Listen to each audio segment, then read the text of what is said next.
This season of On the Contrary is supported by Edelgift Foundation, an organization that works to support the growth of small to mid-sized nonprofits working at the grassroots in India. Edelgift's mission is to transform communities by enabling leaders, organizations, and the ecosystem of philanthropy as a whole. Over the last decade, the institution has invested billions of rupees in the Indian development sector and has been leading collaborative action towards building an independent, resilient civil society. I often think of cities as communities, and we as Indians have outsourced management of our communities to great bureaucrats and sometimes great and sometimes lazy politicians. And I think what the pandemic has taught us is the community matters and the community makes a difference. What I realize is that in all these conversations, in development investment, in the SDG goals, in the climate change space, although cities are the geography on which more people live today, there is very little discussion about cities in general on climate change and development investment because it's assumed that all that will be taken care of by the private sector.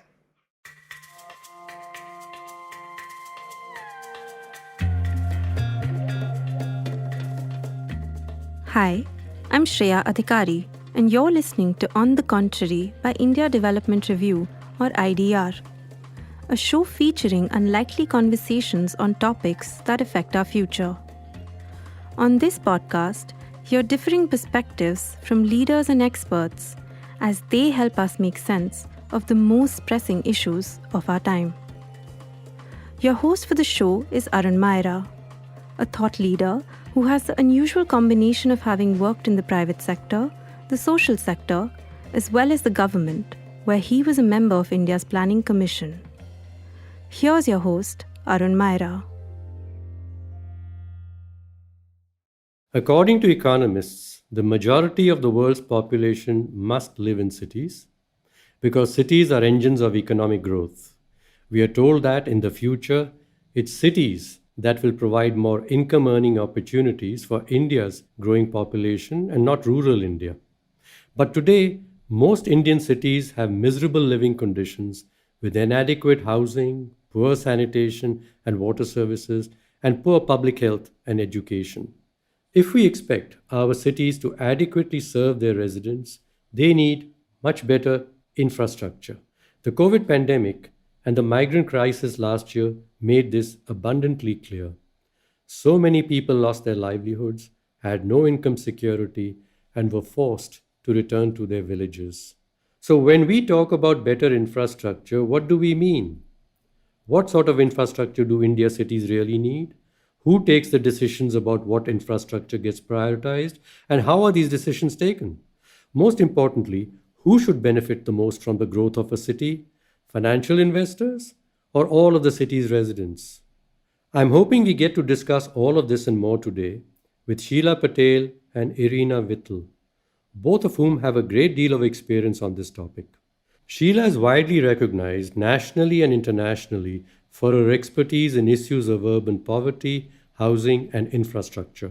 Sheela is the director of SPARC, an Indian nonprofit that works with the urban poor so they can get access to secure housing and basic amenities. And she is the current chair of the board of Slum Dwellers International, a global network of grassroots organizations of the urban poor. Sheela's experience and expertise is unique because it's both at a grassroots level as well as the level of national and global policy. Ireena is one of India's most respected independent consultants and advisors on emerging markets, agriculture, and urban development. She currently sits on the boards of some of India's largest companies, including Godrej Industries and Wipro. Previously, she was a partner at McKinsey and Company for more than 15 years, where she was a founding member of the Global Developments and Emerging Markets practice. Sheela, Ireena, it's so great to have you both here together. So I'm going to ask you first, Ireena, if you had to evaluate the most livable city in the world, and this could be any city, what 5 or 6 indicators would you consider? I think I would put the following 6. The first is jobs. A city finally is investment meeting talent. to create economic and social outcomes. So, jobs, number of jobs, quality of jobs. Second is inclusion, a city which has place for both sides of Gurgaon, divided by the highway, for Dharavi and South Bombay, because Bombay couldn't survive without Dharavi for more than a couple of days. And we need inclusion not as a cool thing to talk about in non-profit conferences, but as a recognition that the most valuable contribution to society comes from some of our most ill-paid people, whether they are sweepers or cleaners or biomedical waste collectors or peons or delivery boys. And they don't live in South Bombay. Most of them live in Dharavi and Dharavi's equivalent. So, inclusion. Third is safety and amity. If you're a person in India, woman or man, you value safety and amity, because unfortunately the whole world seems to be going through some kind of a manthan. And we can't take the social amity of the last 10, 20 years as a given. And the fourth one would be provision of basic services, whether it's water, whether it's schools, whether it's ICU rooms, maybe now even oxygen, sanitation. If I could, I would add two more. One of them is resilience and green. If you look at all our cities, I mean, we're talking when British Columbia is seeing 48, 50 degrees centigrade. I mean, unheard of. You see what's happening even in the city you quoted, Bombay. The number of days Bombay comes to a stop now every year because of climate change is astonishing. So we need resilience and green. And finally, culture. You know, we live, of course, if we are able to live, and we live if we are able to feed our stomachs. But there's something beyond that. And culture is not Bolshoi Ballet. Culture is street plays and music and Ganesh Chaturthi. And if a city doesn't have culture, it doesn't have soul. So to me, these would be the six metrics that I would put for livability in the Indian context. And if I had to direct the same question to you, Sheela, what would your criteria be to assess the livability of a city? I feel that if we look at the universe and we look at our planet as one, the urban geography is now the dominant geography. And investments that we make in cities have to anticipate not only past deficits, but also future challenges. Just take the instance of infrastructure. If you know, what do poor people need? They need security for the place they live in. They need water, sanitation, electricity, transport, and they need good quality air, good quality food, and good quality health systems. They're all connected. Now you have cities, not only in India, but globally, who are not able to make the kind of investments that they need. All of us still have seriously colonial planning instruments by which we say that 2/3 of our city is full of squatters, when in fact the economic order of our global economy has pushed more and more people into cities to earn cash incomes. We don't feel responsible to ensure that they have a minimum wage. In many informal settlements, you need 2 or 3 people to earn what constitutes a minimum wage. And if you look at what happened during the COVID crisis, everybody, including us, realized how many circular migrants there are in our country. When we saw the images of all those people who were walking back because they had lost their incomes. They didn't even have money to recharge their phones to tell their family. They couldn't live in the informal settlements where they rented a bed, which is all they could afford. And we began to understand how much they themselves contributed to the rural cash economy. And I would love some economists to actually calculate how much money these circular migrants and the urban poor contribute to their rural kinship group. I believe it's no different from what the diaspora does with the hard currency that comes to India, which the World Bank says is more than the foreign direct investment, which we all want to seduce, like you said, for attracting more and more investment. So there is something seriously wrong in what we are calculating, what we are saying is the mainstay of our national economy. And we're not acknowledging how much the poor are contributing to survival.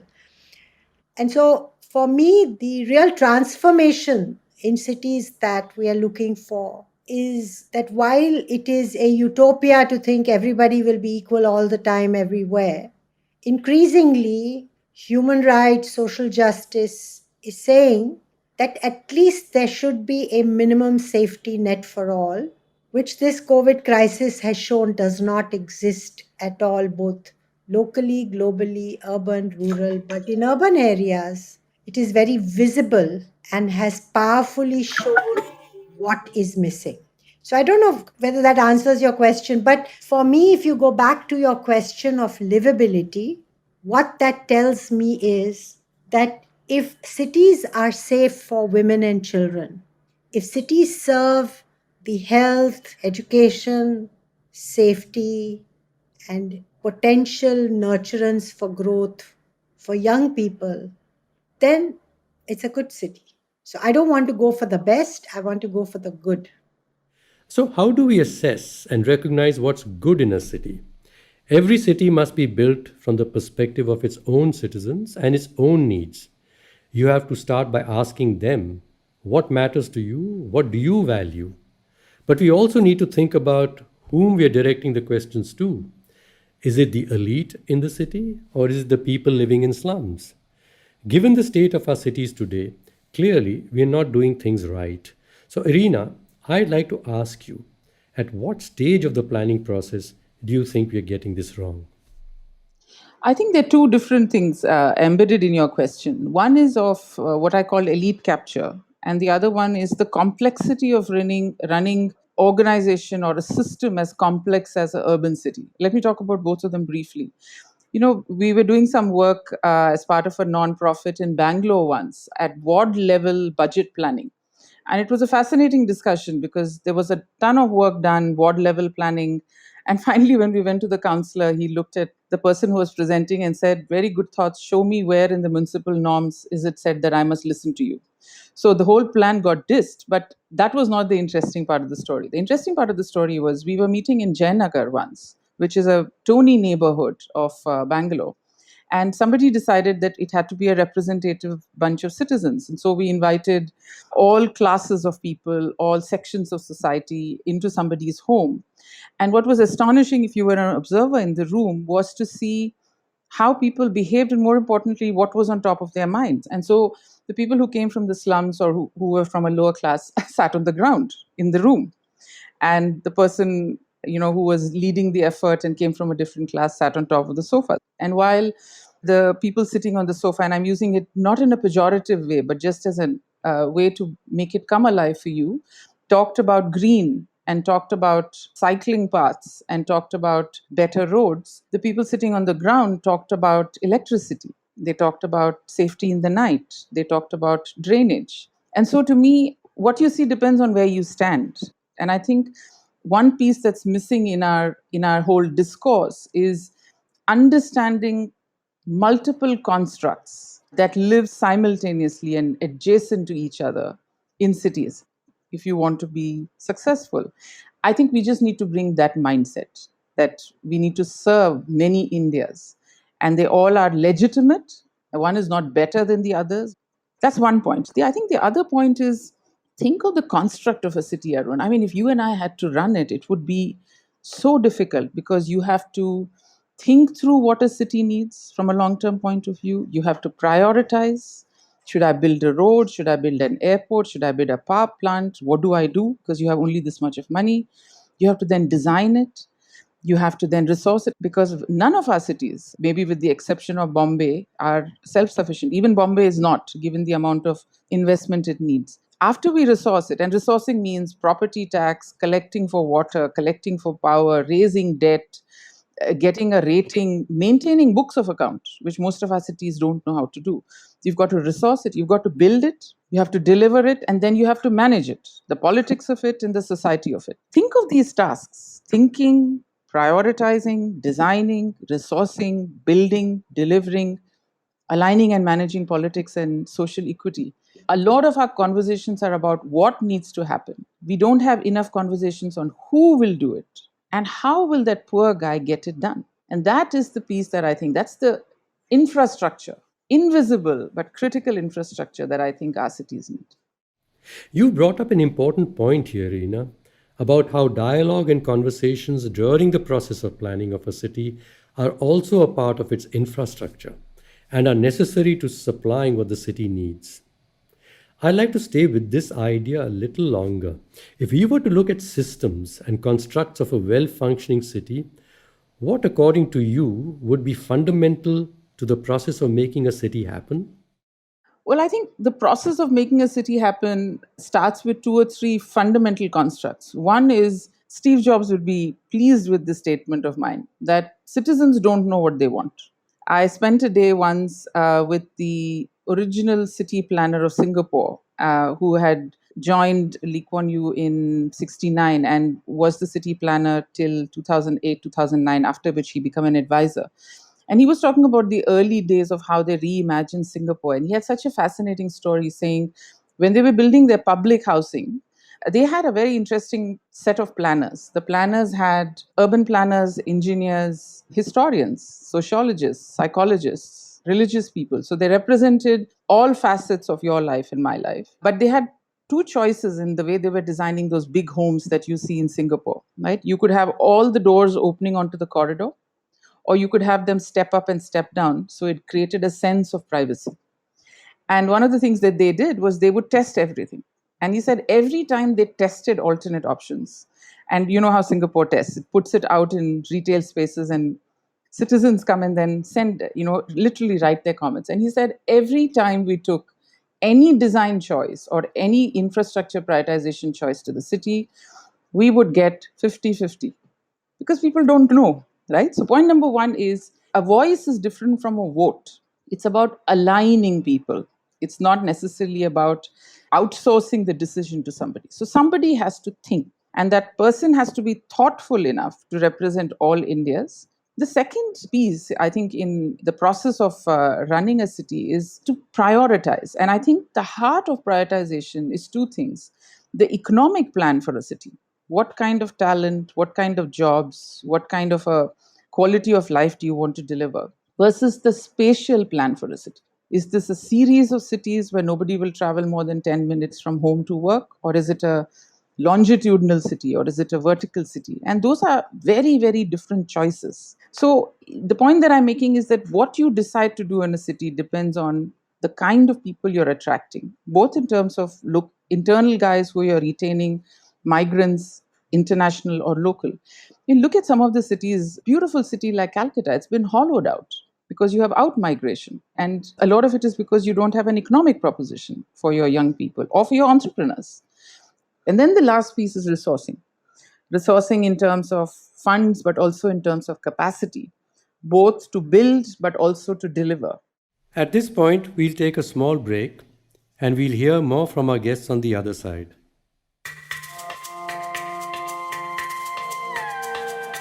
Ever wondered what a day in the life of a ward worker at a government hospital might look like during a pandemic? What about a day in the life of a trans rights activist who fights daily against the prejudice faced by trans, hijra, and intersex communities in Goa? Or a day in the life of a relief worker from the missing tribe based in Majuli, Assam, the world's largest river island? Through IDR's feature series called A Day in the Life of, we share the stories of everyday people across the length and breadth of the country, doing everything from teaching children with disabilities to volunteering at the farmers' protests. With this series, get a glimpse into what it might feel like to walk a day in the shoes of people who lead very different lives from yours. You can check out A Day in the Life of on www.idronline.org. And now, back to On the Contrary. Shifting gears a little bit, Sheela, you work extensively with people who the city likes to forget or invisibilize. Migrants, informal workers, people living in slum communities without proper water and sanitation, and without convenient access to public services in general. What challenges have you faced, if any, when trying to get these people's voices heard in policy dialogue? I was invited by Mary Robinson to come on a task force she had set up on behest of Ban Ki-moon, who was the Secretary General, to say that in the climate change intergovernmental agreements, there was a section, which is the third element, which was called social justice, to say that you cannot think about climate change without social justice. And she invited me to be part of this group in which I was the only grassroots activist. There were others who were professors. There was a very well known scientist who is German and who was advising the chancellor, and all these people. And yet, I know that the role I played there was to say that you must talk about cities because the world is turning urban. And what I realize is that in all these conversations, in development investment, in the SDG goals, in the climate change space, although cities are the geography on which more people live today, there is very little discussion about cities in general on climate change and development investment because it's assumed that all that will be taken care of by the private sector. And so from there, I've gotten more and more involved, and I realize that for all of us who work on the ground and also for all of us in general, the climate space is not a separate space. It's a lens. It's a lens with which you look at whatever you are doing. And suddenly that lens transforms the choices that you have to make. So I think that there is a need for a huge transformation in all our collective thinking. And for all of us, whether you're in finance, you're in business, or we as activists, we need to reconcile to the reality that we are sharing space in this city, in this planet. We have to start talking to each other. And I have learned to talk to business and to municipalities, not because I think that is so smart and strategic. I was forced by community women who were facing evictions to say we have no way to go back to the villages if they demolish our homes. You go and talk to the municipality. You go and talk to whoever it is, to the collector, to the government, and find and negotiate for an alternative where we can coexist. So there's a lot of appetite for negotiations, dialogue. We need leadership to have the guts and the courage, both in private, public life, to listen to what others are saying. Because there are many things that we can, expand, improve, and make them viable. You don't have to do magical things. You just have to make sure that those dialogues happen long before the destruction happens. So, for our cities to function well for all citizens, our governance structure needs to work and dialogue at the local level needs to happen. This also means that the responsibility lies equally with the people. Sheela, according to you, what's the role that communities must play here? So what we are doing is we're saying, we're basically saying that people also have to change. You can't change other people and not change yourself. The collective nature by which we deal with crisis came up very strongly during this COVID period in terms of support, in terms of assistance. But it's always only in that emergency. So when we found that there were thousands of households all over India who didn't have food to eat because they didn't get wages, there was amazing generosity in the city. And we got so many phone calls to say, find out. And what we realized is wherever communities were organized, they told us how many families were there and we gave them the food they gave it. Wherever the do-gooders who were better off went with food, there was a riot because the food was picked up by the strongest for themselves. So we're saying that have organized communities and invoke the the responsibilities of your local politicians to work with you. So if communities are able to identify what they need and they make that representation, and together they go to the municipality, and the municipality empowers its local ward officials to take this forward, which is, as you know, in the media, that's happening in Mumbai in a very big way. The local machinery begins to work. When the local machinery begins to work, it allows those who are above that to look at the next level. Can you imagine the crisis of a commissioner who gets a phone call saying, my drain is clogged, I can't get vaccination? If he or she looks at that, then where's they going to look at the city level problems? So what I'm saying is, we've got to create a hierarchy of what are the problems that have to be solved at which level, and they have to be monitored. So what we are doing is we're not only identifying issues, but community monitors them with the local officials and the local elected representatives. So you have a hierarchy of decision making, and cities have skill sets, capacities, systems. We just need to empower them to start with. Then the more structural, detailed challenges will come up. But first, let's take care of the emergencies. But while you take care of the emergencies, you produce long term legacies of engagement, of dialogue, of discourse, because emergencies provide us the breakthrough of status quo. Ireena, do you think that COVID 19 has perhaps given us the opportunity to take a step back and really think about what and who makes our cities work? Do you think there's been a shift in the last few months towards recognizing a different approach to our cities and the people in them? I don't know, because I think we are still in the middle of the storm, right? So it has underscored again how we are slowly but surely killing our most majestic cities. And some of our cities are, hundreds of years old. So I'm hoping that it has reiterated. But I think there are 2 or 3 things that give me hope. One is the next generation. I think the next generation is more political than our generation was. And unless every citizen in India is political, we are not going to be able to change what the politicians set as the agenda. So that's point number 1. Point number 2 is, I often think of cities as communities.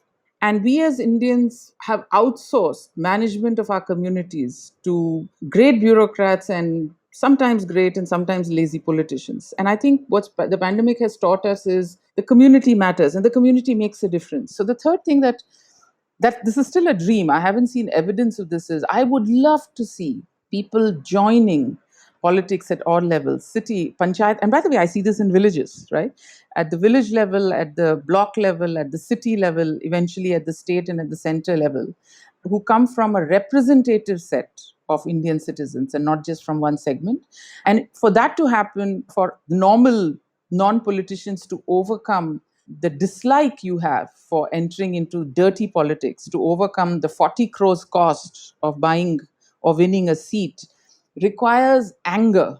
My biggest hope is that the anger sustains, and anything we do then will come out of, anger is finally hurt, hiding, masquerading as a negative factor. So I hope this hurt and anger sustains, and that we don't forget. We must not forget. From today's conversation, Sheela and Ireena, what truly stands out for me is the importance of a good governance structure in a city that allows for people's active participation and locally devised solutions. And even if the problem is a globally complex one, such as climate change, solutions will have to be local and will have to be implemented through a well-functioning democratic governance infrastructure. And that truly is the magic of cities.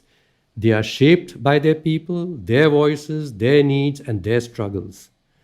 What we need in order to build resilient cities of the future is to give their citizens space to create what this future looks like and empower them to action this change.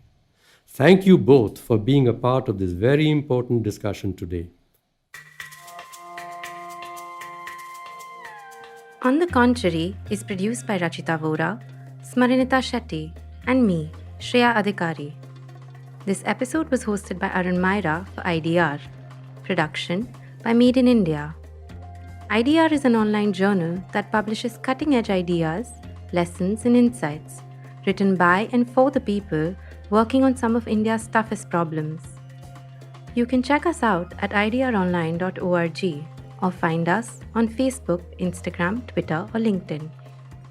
If you like our show, please do subscribe and leave us a review wherever you get your podcasts from, so more people can find out about us.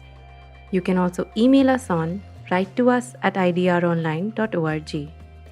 Thank you for listening and see you next week.